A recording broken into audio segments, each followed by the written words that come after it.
Welcome to the big interview today with Paul Rees. We're fellow columnists, aren't we, at the Resident Paul? It's lovely to talk to you in this environment and actually find out more about the man behind the column and a little bit of your history, how you came to be in Portugal, your hopes for the future. So, yeah, to focus on you a little bit rather than what we tend to hear about, your love of Central Portugal. And, of course, formerly, I think you spent most of your earlier life in Portugal, and your connection with Portugal is with the Algarve. So let's find out all about that. How are you today?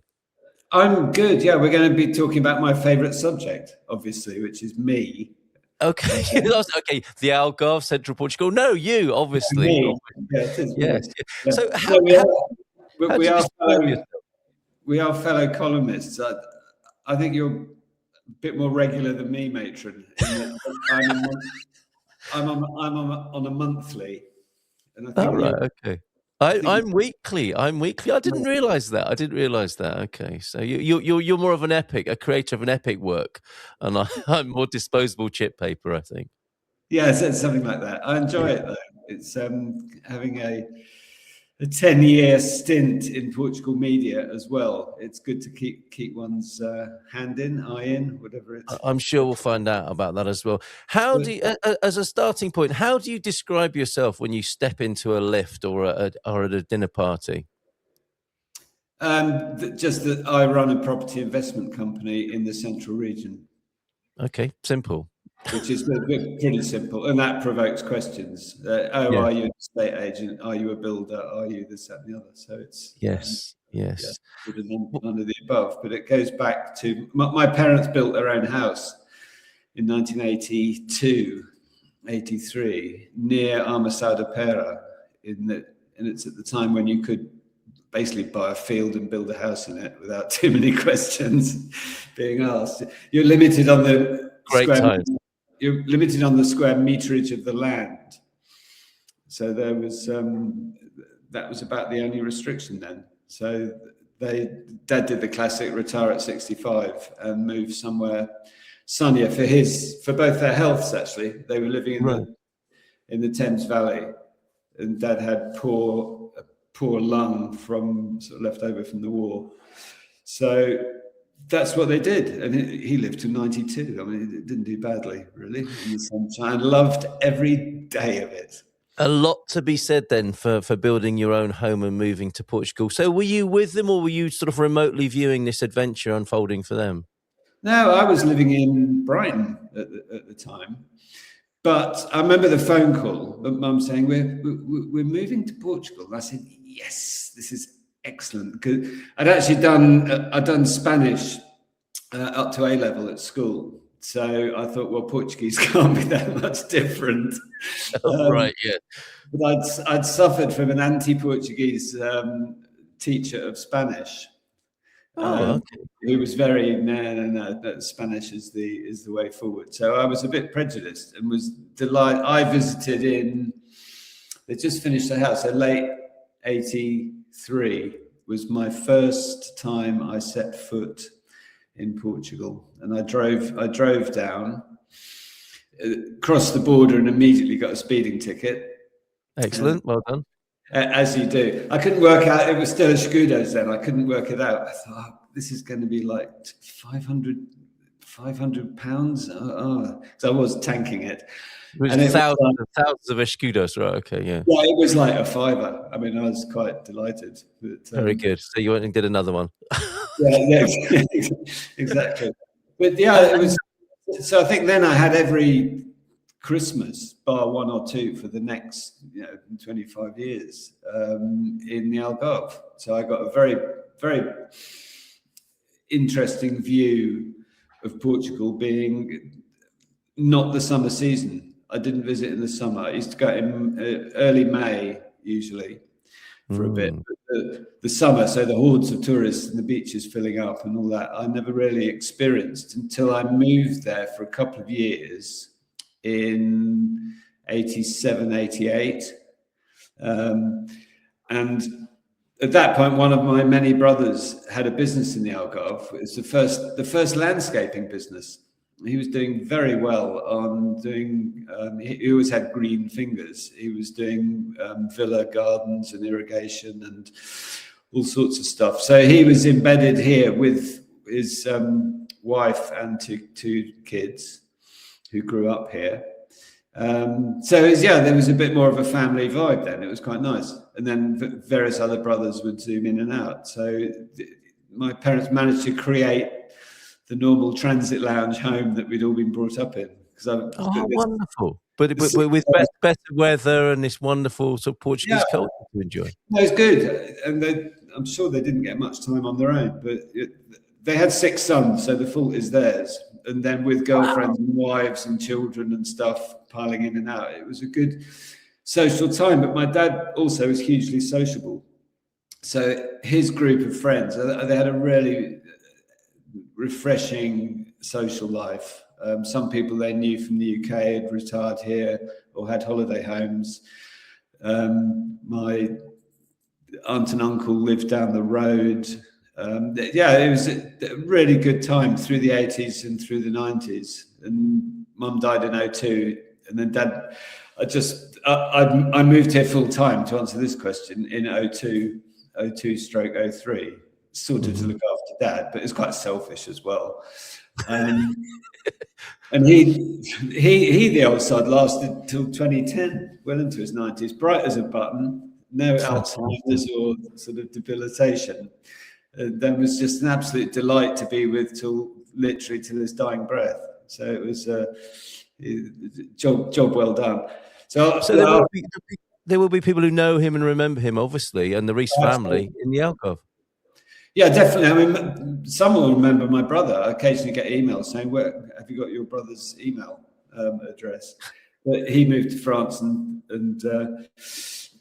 didn't move again. So he exported himself. But yeah, many people will remember both my parents.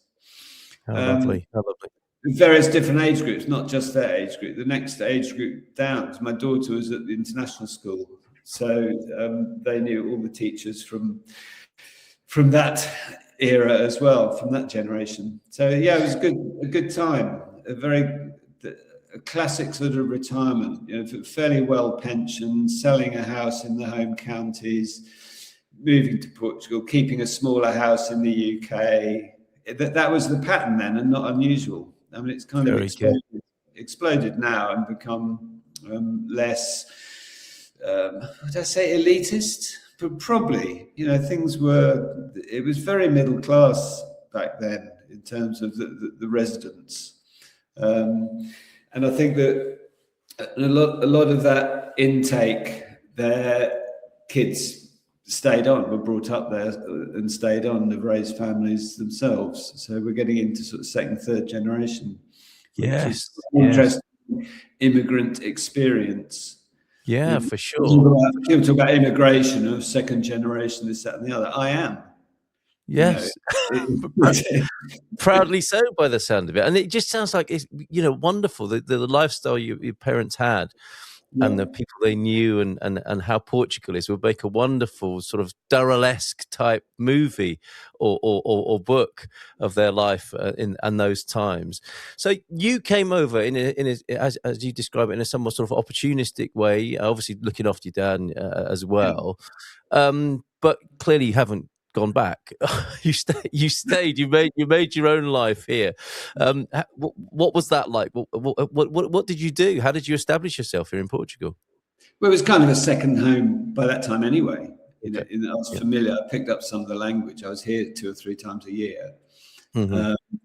So it wasn't a great, it's not like exporting myself to Australia where I'd never set foot. It was not a difficult experience.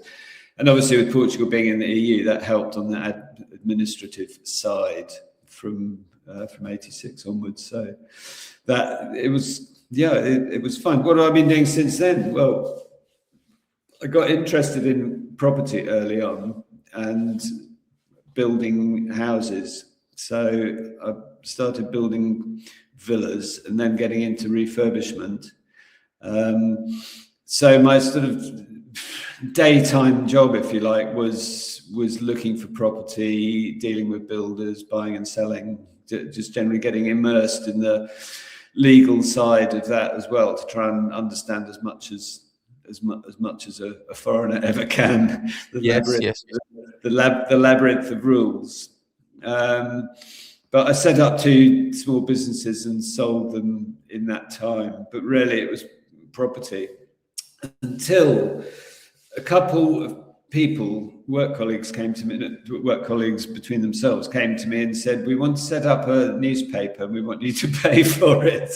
I thought, okay, fair enough, I trust you guys. So they set up something called Get Real to begin with, that turned into the Algarve Daily News. And it was wow.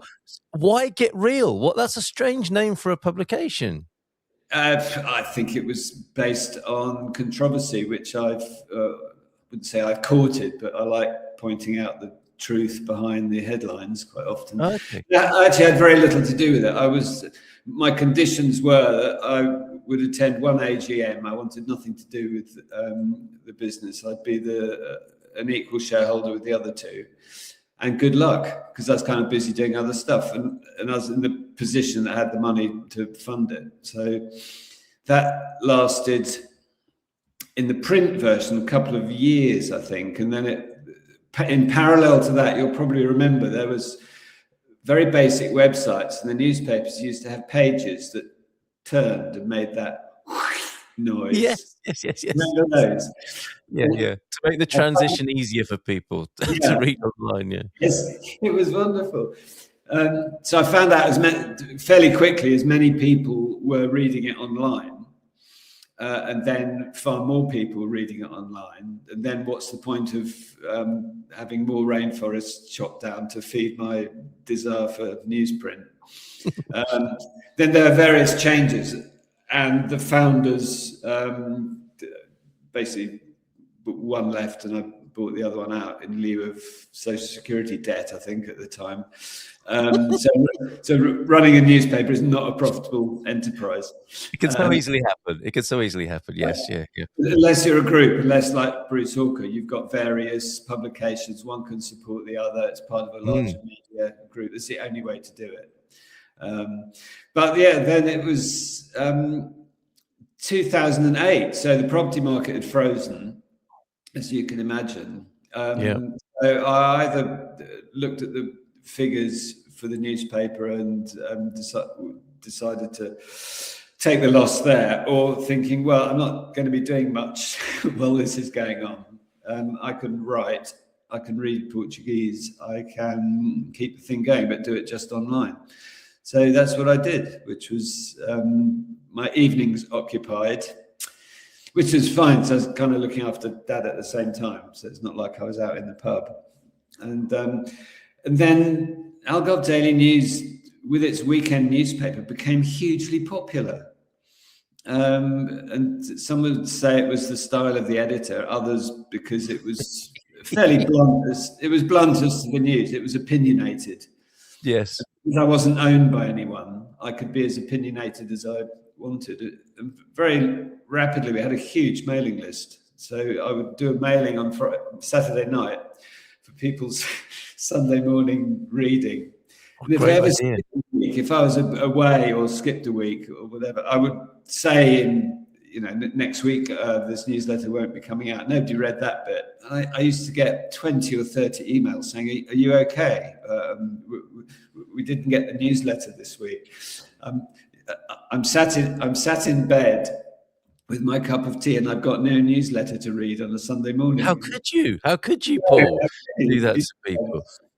But then what was the tone of it, though? What was it that made it so sort of endearing or attractive to people? What were you saying? You were carrying on with the Get Real idea, presumably.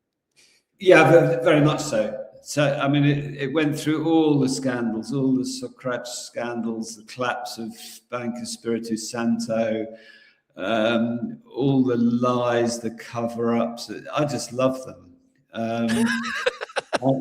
No, it's great, because if you get involved in a topic, you can become, I wouldn't say an expert, but you can know more than 99% of the population fairly quickly. Yes. And a lot of those long-running stories, many of which still are not resolved, I found fascinating. I've always been interested in business and the people that run them. And people like Ricardo Salgado was clearly a master crook. That's safe to say, is it, in this environment? We could get away with that, couldn't we? No, he isn't. He is a master crook. Yeah, Right. I would say that to anybody. Look at what he's done. It's appalling the way his arrogance led him down to cross the line fairly early on to illegality, thinking he was DDT, Dona Desta Tudo. He was owner of all his surveys and untouched. Right, okay. And God bless the judiciary and the PSP or whomever to pull these people up. People say, even though Portugal is very, very corrupt, I think it's got a pretty good media. I think the fact we're reading about it is hugely positive. Yes. And yeah, there's corruption everywhere. And how were you as a foreigner? Did you ever think I should be a little bit careful, or had you been here long enough and did you know enough about the country to be quite bold in your claims and opinions? Very bold. I didn't give a toss, really. Yeah, because the owner wasn't going to fire you because you were the owner. Yeah, exactly. Yeah. And actually, people say, "Well, I don't know how you stayed out of court." Well, I had one legal threat going back to this. You may remember the submarine case when Portugal bought a load of dodgy submarines from Germany, and they were backhanded, and they didn't work, and it was just appalling. And I think it was the Portuguese consul somewhere in Germany got €1 million backhander, and this was proved in court in Germany. And I reported this, saying, this is one of the bribes that took place, and this guy's a scoundrel. And his lawyer got in touch with me and said, "I want you to retract everything you've written about my client." I said, "Well, it's been to court, and I'm reading the judgment here." And he said, "But we are going to appeal." And I said, "Well, when you appeal, I'll print that as well." I was just quite extraordinary. But no, I didn't, even when I had most useless Algarve Mayor of the Month award, I still didn't get. You did? Right, okay, yes. Which was usually, what was his name? Was it Macario? The one in Faro, Macario Correa, I think. And this was open for nominations from the public, was it? You would follow it up and give the award? It was purely how many column inches they'd had, really, and how appalling they'd been. So that's quite fun. I know that used to get discussed on occasion at the mayor's meeting at Amal, isn't it? When the mayors all get together. I know I came up a couple because I had a mole. Did you? In there, yeah. So it sounds like you weren't bothered by that. You saw that as a badge of honor, actually. Absolutely not. I come from a bold background. I'm not bothered by things like that. Incredible. So quite a few highlights then in your publishing career. Any others that come to mind? Any scrapes or being in the soup, or however you might put it? No, apart from it's funny, on a personal level, it's quite interesting, actually. I got involved in a property dispute between myself and Silvish Camera, who the council behaved, they basically didn't follow the law. And I ended up having to take them to court for a significant amount of money. And this was a fairly major build. And they had, in brief, they'd given me planning permission when they weren't empowered to do so because of the land type. So, as my lawyer then said, to take a council to court, you have to be under 40 and in good health. Luckily, I was in good health. So that took 8.5 years to get to court. It took a year for the judgment to come out. It took a year for the defendants to lodge an appeal, which is the council lodged an appeal. They left that to the last day. And so far, it's taken 2 years to not get a final judgment. So we're into 11, 12 years, something like that. So people go on about, the justice system in Portugal, blah, blah, blah. Yeah, it's clearly not working. If I'd have murdered someone, I'd be out next week. These long running cases, and because I'm taking a public body to court as well, it's at the end of the day, I won in court. So at the end of the day, it's a question of how much, and it'll have to come out. Local ratepayers will be paying for a previous administration's malfeasance, basically. So wow, how incredible! How incredible! So that sort of thing ticks on and grinds you down. It was a life-changing amount of money. It changed my lifestyle dramatically. It changed my personal circumstances hugely, and that's one of the reasons that I moved to the central region, actually. Yes. Otherwise, wow. Only one of the reasons. How incredible. How incredible. Okay, so yes, and one of the reasons why you need to be under 40, just because it takes so darn long, and you might get to see an outcome. How extraordinary. I think you're right. Before we talk more, yes, I'm sure that's a tactic, isn't it? My goodness, how awful. Before we talk more about Central Portugal, I want to check that, and I think I'm right in saying you do love Portugal, notwithstanding these terrible things that you've just told us about, and some of the, they're funny in a way, but they are some of the less attractive sides of life here. But I think you have a great fondness and admiration at the same time for this culture, and have had from when your parents first decided to be here.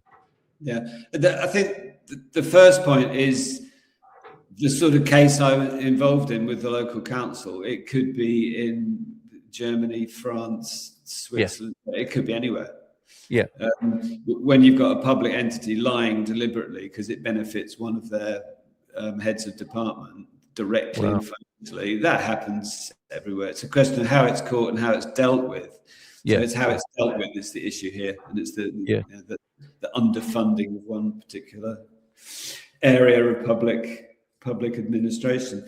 Do I love Portugal? It's hugely familiar. It's it's now my home. It's not my second home. I find the United Kingdom a very alien place. I had to go back there this summer on and off frequently. Sadly, one of my brothers died, so I was sort of dealing with that and the aftermath, and then the celebration, etc., which meant I was flying in and out of the UK regularly, and I just find it shocking. I find the prices shocking. I find the traffic shocking. I find the misery almost overwhelming. The lack of positivity. I mean, I was in business in the UK. I was in marketing. I had jobs. It's a positive place. It's an entrepreneurial country. It's built on people's effort and drive. And excuse me. And again, maybe it's because I was in North Wales, but I just find it shockingly the state of the high streets and litter. And it really is like, okay, I've got a mindset for Britain set 20 years ago. I haven't been there. I've been there half a dozen times in more than 20 years. So of course it's going to look different, but it's just it's the attitude and the mindset. I know it's going through a difficult period, sort of the post-Brexit slump, but I just find it not a place I'd like to be anyway. So, I mean, a lot of people say, will you ever go back? Well, I never look back. I always look forward. I was asked that once at a dinner party when I was running the newspaper. So someone said, well, if you're kicked out of this country, where will you go? And I said, well, I'll go east. I'll go to Italy or Greece or the Balkans or somewhere that way. There's no way I'm heading north again because I've kind of done that. Very interesting. But this doesn't say much about your intrinsic or direct love of Portugal. Clearly, it's better to be here than in the UK, especially the way you describe it. But do you have a particular fondness for Portugal? Well, I had always wished to retire early to Spain, mainly because I was indoctrinated in Spanish from an early age. I sat in a classroom in London, dreaming of nightlife in Madrid or Toledo. Great vision. Yeah, but my parents looked at Spain first. They travelled all along the south coast. They knew people. They stayed. They took their time deciding and came to Portugal and said it just suited them so much better. It was more relaxed. It was less sort of socially competitive. It was you could either hide away and live your own life, or you can be hugely sociable, and everything in between. All things were possible. And that was the Algarve then. I suspect it's changed. Again, I haven't lived in the Algarve since 2019. Mm-hmm. So that will have changed. I do visit occasionally and find it the same as the UK. I find it's really the Keynesian view of the Algarve. So that brings us to Central, and you've given a bit of a clue as to why moving to Central was useful. But it's not just moving away, is it? You've moved to something quite extraordinary, and people can see this when they read your column in the Resident. Your obvious love and contribution actually to what's happening in Central Portugal. It's a gem, isn't it? It's fabulous, and perhaps some of those original. What was enjoyed by your parents about Portugal many years ago is still alive and well in Central Portugal, and that might be the same for you as well. What is it you love about being there now? Well, one could go on about the naivete and authenticity and this, that, and the other. I moved here to set up a business, and the way that the Algarve was going, each project was soaking up an inordinate amount of money. You know, you're buying plots there or old ruins for 200,000-300,000 that here are 20 or 30,000. So I can buy half a dozen here, spread the risk, and make as good or better margins by so doing. So it was the business side of it was good. Having said that, I wouldn't ever move to central Birmingham because it's a good place to do business. I'm old enough to want to have pleasant surroundings. I was almost sent to Central Portugal to drive around and see what I thought. So I took a couple of weeks and drove around, and it was just like coming home. It's like I'm partly Scottish. It's and I've lived in Scotland. It was very much the same awesome beauty, but without the sort of saudade, without the yearning. I find Scotland actually quite not depressing. There's just a slight feeling. Dour is the word, isn't it? Dour. Yeah, it's kind of dour. It's a slight feeling of underlying tragedy and struggle.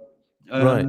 The central region, I didn't feel that. I felt it more open and welcoming in terms of the view. But the topography is very similar. There's lots of forests and rivers. The weather is significantly better, and there's no midges, so it's suited me quite well. Yes, and I've enjoyed it. It's a lower cost of living, certainly. It's far lower cost of housing. There's not enough housing of a habitable, insulated, centrally heated nature, which is what I'm working on. I think if there was more people would come. But as prices go up in Porto, Lisbon, and the Algarve, people are coming anyway. If they've got a certain amount to spend, they can get a T0 in Villamoro, quite a nice 4-bedroom house. Yeah. Pool, half an hour from the coast. So it is. Yeah, it will grow naturally. I'm not sure my efforts have.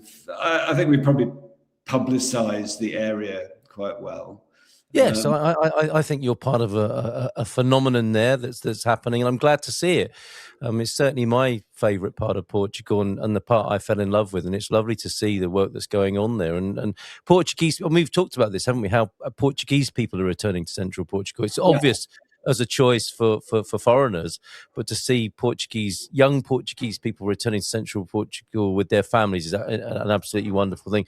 So it sounds like that move's worked for you. You say you were sent. I mean, you don't mean in a divine way. You mean pragmatically, right?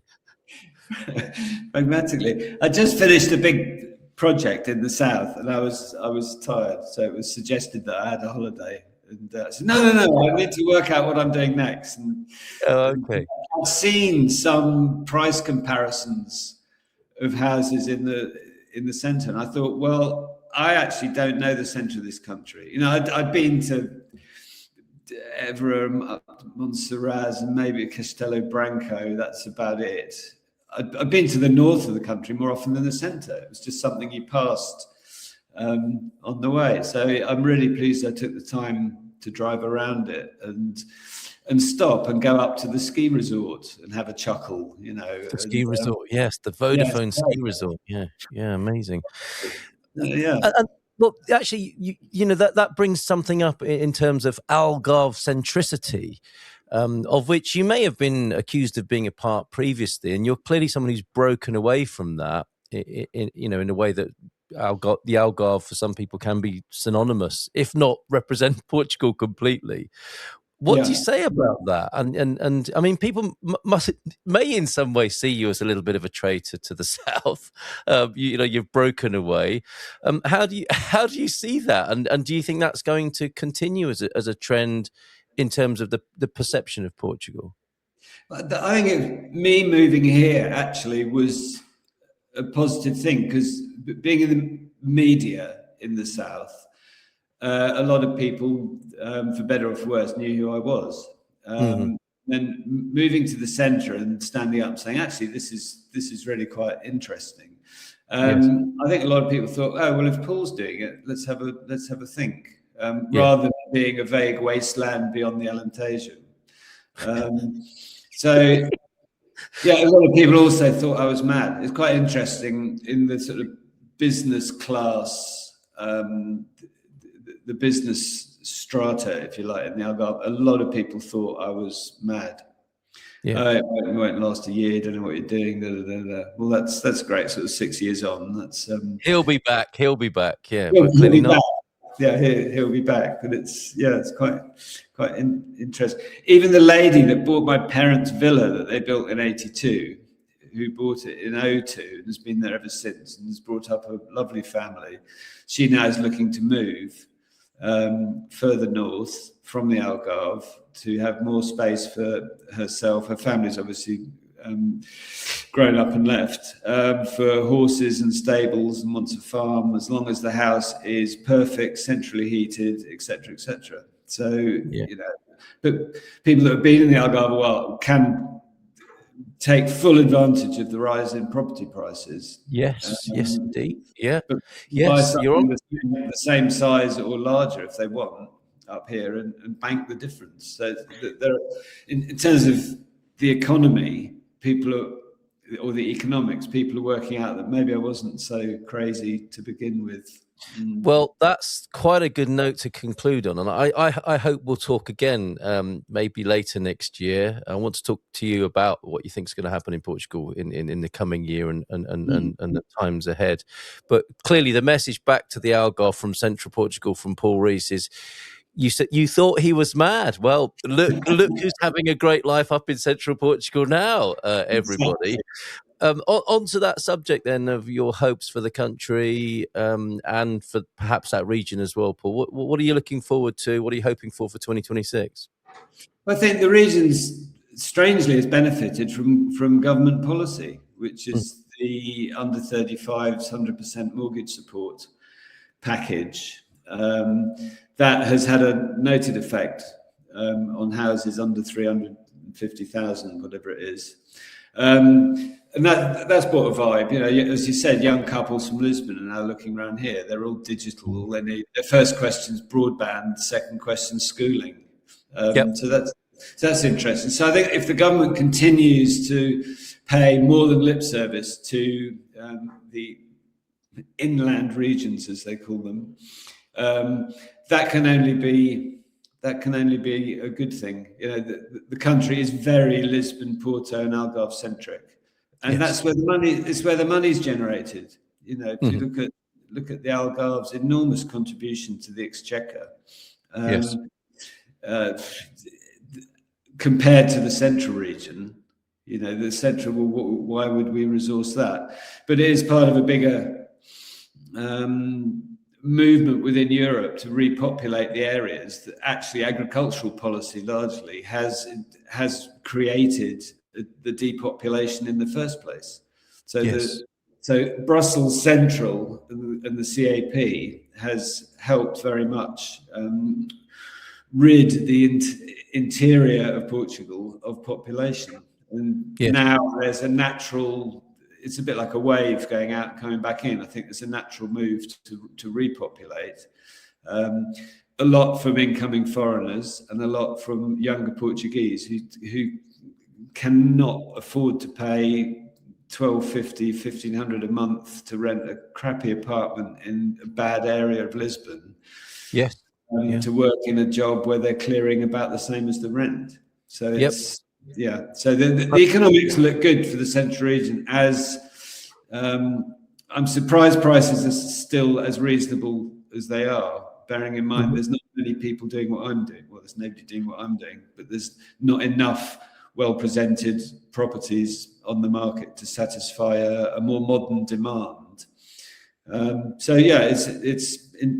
It's rarely because there's 60 years of property stock that I've got to play with, which is, from a business point of view, quite excellent.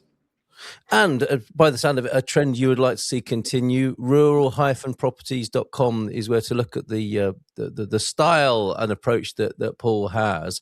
And for those people who thought you were mad, Paul, who are maybe thinking now, I might go and have a little weekend up there in Central Portugal and take a look for myself. Where would you recommend? I mean, it's another world for some people, isn't it? The idea of going beyond the did you call them the wastelands of the Alentejo? Where would you recommend for a great weekend as a taster in Central Portugal for anybody who would have accused you a few years ago of being mad to leave the Algarve? Well, you've got the wonderful coastal resort of Figueira da Foz, which is a proper grown-up Portuguese resort. It's the most incredible beach. Then inland from that, you've got the Pedrogal Grande and Pequena, which is the sort of west side of the Central region. Then if you want to go out east towards Spain, you've got Castelo Branco, Penmaco, Fundão. You've got beautiful towns out there, and it's an enchanted area. It gets very, very hot midsummer, so go either side of that. But there's plenty to do, because in the middle you've got the Serra da Estrela, so you can wander up into this massive range of mountains and pop out the other side, which is again another world, in sort of Oliveira do Hospital and Ceia and places. Oh yes, beautiful. It's all doable. It's not like America, where you're traveling 3 days to get to the next town. It's doable. The motorway system's excellent if you want to skirt around, and come and enjoy. Yeah, there's plenty of people. We got the N2 route that cuts through the middle, so a lot of people get exposed to the Central region by doing Portugal's Route 66. It's quite of course. So yeah, there's plenty of places to stay from coast to mountain to the Spanish border. So it's very good. Excellent. A lovely introduction and possibility there for people. And who knows, Paul, somebody might tap you on the shoulder and say, you're that Paul Rees chap who used to live in the Algarve, whose column I used to read on a Sunday morning. You're one and the same. So you may see him in Central Portugal. Check out his properties, rural-properties at rural-properties.com on the internet, and maybe even see Paul in an authentic cafe in Central Portugal and buy him a coffee one of these days. Paul, great talking to you. Amazing to find out a bit more about you and your I think unique relationship with Portugal. I think that's probably how we can best describe it there. Thank you very much. Yeah, I think we'll leave it at that. Yeah. Thank you very much indeed. Thanks very much. Always enjoyed talking to you.